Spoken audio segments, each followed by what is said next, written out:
l'actualité polémique. Est-ce que vous êtes candidat du mouvement En Marche, oui ou non? Est-ce que vous pouvez nous apporter des éclaircissements à ce sujet? Généralement, quand il y a des polémiques, c'est que ceux qui créent les polémiques sont inquiets.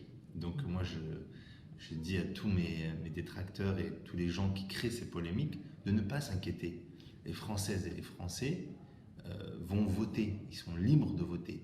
Et ils ne votent pas pour des tampons, des étiquettes. Moi, aujourd'hui, je suis très honoré, je suis très heureux d'avoir le soutien du mouvement et du parti politique La République En Marche, le mouvement du président de la République, Emmanuel Macron. J'en suis très heureux et j'ai aussi le soutien des militants, j'ai le soutien de la base et je suis très content de ça. Mais je crois que ce n'est pas le plus important. Le plus important, c'est quel projet, quel programme, quelles idées les uns et les autres défendent. Justement, quel est votre programme électoral dans sa circonscription? Quels sont les grands axes de ce programme? Alors, en voilà une bonne question. Et moi, c'est de ça dont je veux parler. Et les Françaises et les Français veulent qu'on s'intéresse à leurs préoccupations, à eux. Ils veulent qu'on élève le niveau et pas qu'on reste dans des polémiques de caniveau, dans des polémiques stériles. Les Françaises et les Français veulent qu'on s'intéresse à leurs préoccupations. Et donc, la première des préoccupations pour les Français de l'étranger, tous mes concurrents le disent et je le dis aussi puisque c'est ce que j'ai entendu, c'est celle de l'éducation, avec notamment les frais de scolarité. Mais j'entends quelques concurrents parler de gratuité. Parler de gratuité, ce n'est pas sérieux. Et moi, je suis le candidat d'Emmanuel Macron. J'ai sa confiance et aujourd'hui, je suis là pour représenter et porter ses idées. Donc, je ne peux pas porter une proposition qui n'est pas sérieuse. Parce que le sérieux budgétaire et le sérieux économique, il est chez nous, chez les marcheurs et les marcheuses. Donc, moi je dis simplement qu'il faut qu'on trouve un moyen, et pour ça je propose une méthode, de baisser les frais de scolarité, de les baisser assez drastiquement. Et pour ce faire, je propose une méthode, parce que comme vous savez, Emmanuel Macron, c'est quelqu'un de pragmatique, c'est quelqu'un d'efficace, et aujourd'hui, ma méthode, je pense que c'est la plus pragmatique et la plus efficace. C'est laquelle? C'est que les députés qui nous ont précédés, et généralement les conseillers consulaires et les conseillers de l'Assemblée des Français de l'étranger, essayent de faire baisser les frais d'inscription, mais ils n'y parviennent pas. Pourquoi? Parce qu'on ne peut pas y aller qu'avec cette demande. On ne peut pas aller voir Bercy et dire vous allez baisser les frais d'inscription et vous allez trouver un moyen de baisser les frais d'inscription ou aller voir l'AEFE pour faire cela. Ce que je propose, moi, c'est une méthode et cette méthode, c'est celle d'abord de la mobilisation, de la concertation, de la consultation de l'ensemble de la communauté éducative. Parce qu'il n'y a pas que la question des frais de scolarité, il y a aussi la question de la qualité de l'enseignement qui est en cause. Il y a aussi la question de la formation des personnels enseignants et des personnels des établissements publics. Il y a aussi les questions que se posent les élèves. Les élèves, il faut les écouter. Il faut écouter les parents d'élèves. Parce que c'est eux, au final, qui payent tout ce système.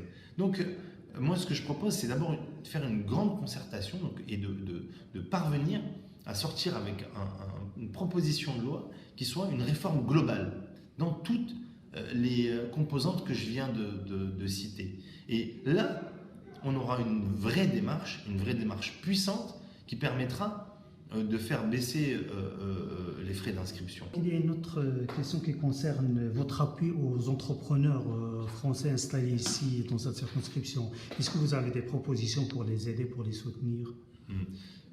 Moi, je suis un député de la génération Macron. Et nous, notre génération, on est concret. Donc, je ne vais pas être dans les grandes théories, je vais être très concret. Aujourd'hui, quand j'ai voulu monter mon entreprise voilà quelques années, je n'avais aucune structure qui pouvait m'accompagner parce que j'étais trop petit. Et donc, il faut qu'on crée une banque, on crée un fonds. On a BPI France qui accompagne les entreprises en France. Il faut qu'on crée une BPI France pour les Français du monde, de manière très concrète. Voilà. Et on peut y mettre quelques centaines de millions pour accompagner, financer, conseiller les projets des Français du monde. Voilà. Donc ça, c'est très concret. Et créer un guichet unique avec l'ensemble des dispositifs existants, parce qu'aujourd'hui, il existe tellement de dispositifs il existe une vingtaine de dispositifs d'accompagnement. Et à force d'être abondant, on n'y comprend plus rien. Donc il faut rationaliser tout ça et essayer d'avoir ce fonds qui permette d'accompagner chaque personne qui porte un rêve, qui porte un projet. Qu'est-ce qu'il y a d'autres chantiers? Il y a d'autres chantiers, les principaux, parce que j'ai un long programme et je ne vais pas vous faire une liste à la Prévert, mais j'encourage mes concitoyens à aller consulter sur mon site internet. C'est très simple, il y a des pavés avec les thématiques qui vous intéresseront. Mais une des thématiques qui me semble importante, c'est la sécurité. La sécurité des Françaises et des Français de l'étranger, aujourd'hui il existe des petits dispositifs, mais qui ne sont pas,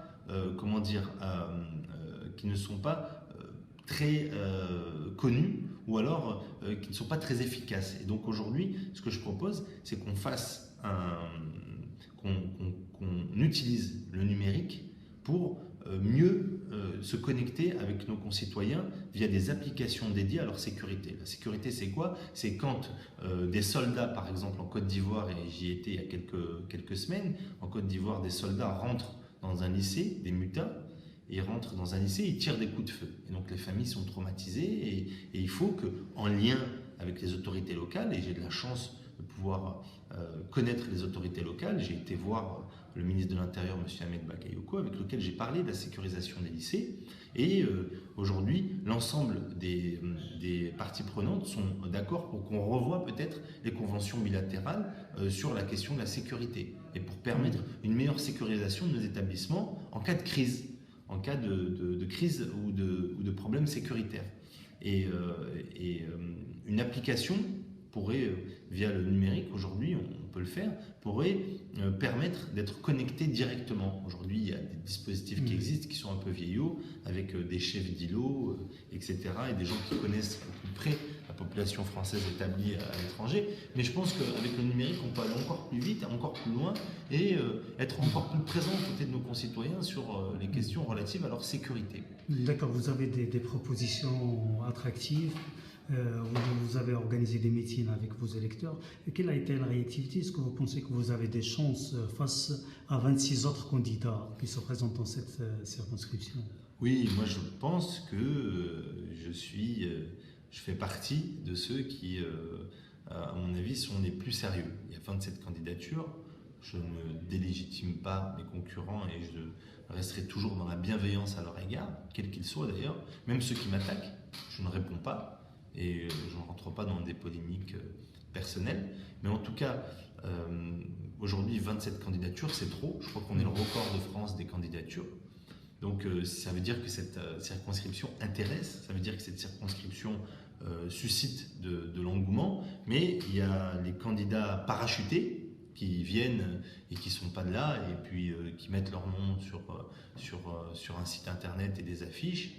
Et c'est très bien. Et il y a ceux qui vivent avec les concitoyens et les concitoyennes. Moi, ça fait plus de 10 ans que je milite dans le Moyen Atlas, que je suis là, que je donne des cours, que je développe des projets. Par exemple, j'ai accompagné la création de l'Université internationale de Rabat, aux côtés de Nordin Mouadib. Avec beaucoup de personnalités, je suis en contact pour aider mes concitoyens. Et donc, moi, je crois que j'ai une légitimité de terrain, une reconnaissance de terrain. Et donc, de ce point de vue-là, les Françaises et les Français me connaissent de notre circonscription, notamment ceux établis au Maroc. Mais j'ai aussi la chance d'avoir ma moitié qui est algérienne, donc je vais très souvent en Algérie. Cet été, j'y ai passé plusieurs semaines. Donc, moi, je connais bien le terrain et j'ai cette légitimité-là. Mais j'ai aussi une légitimité qui est aujourd'hui institutionnelle, c'est celle d'avoir la confiance du président de la République. Aujourd'hui, c'est fort de cette confiance du président de la République que je me présente face à mes concitoyens. Et je leur dis, si demain, vous voulez donner les moyens au président de la République d'agir et de pouvoir mettre en œuvre son projet, votez pour moi, parce que je suis le candidat de la majorité présidentielle, je suis le candidat d'Emmanuel Macron.